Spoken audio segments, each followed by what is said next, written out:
Se ho pagato in nero, cioè mi si vuole far ammettere se io ho fatto delle azioni illegali. Grazie a questo meccanismo, che è sì perverso, però è un meccanismo che è arrivato dall'alto. Ora, per combatterlo probabilmente bisogna partire da una riforma fondamentale e poi si parte a pene anche più severe. Secondo me non è giusto tediare i cittadini con questionario o quant'altro, perché Guardia di Finanza, Ufficio delle Entrate ha ben altri sistemi per fare dei controlli accurati. Bene, non so se riusciranno mai a raggiungere dei risultati, cioè avere dei riscontri. Forse c'è qualcuno che alla richiesta di una competenza o di un costo più IVA che non si può detrarre, c'è qualcuno che si offre di pagarla volontariamente. Un questionario scovo evasori è la nuova arma messa a punto dal fisco per smascherare artigiani, imprenditori e professionisti che lavorano in nero. L'anno scorso ci aveva provato con gli enti locali, quest'anno il questionario sarà recapitato ai contribuenti, clienti di un professionista o di un imprenditore su cui è in corso un accertamento della Guardia di Finanza,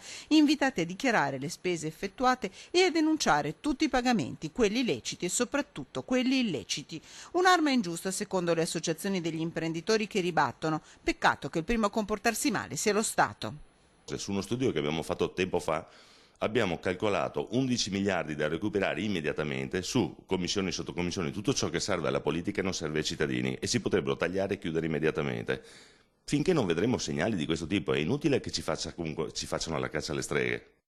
Insomma, in tempi di crisi come questi già è difficile restare aperti in attesa dell'annunciata ripresa e un questionario simile non aiuta le imprese.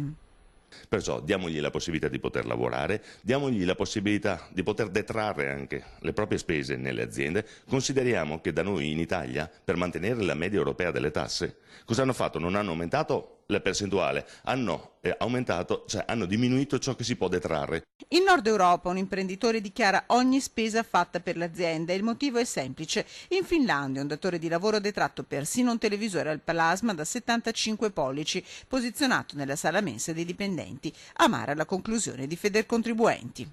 In Italia il classico imprenditore sarebbe andato dall'amico dell'amico, l'avrebbe pagato metà in nero e l'avrebbe piazzato lo stesso.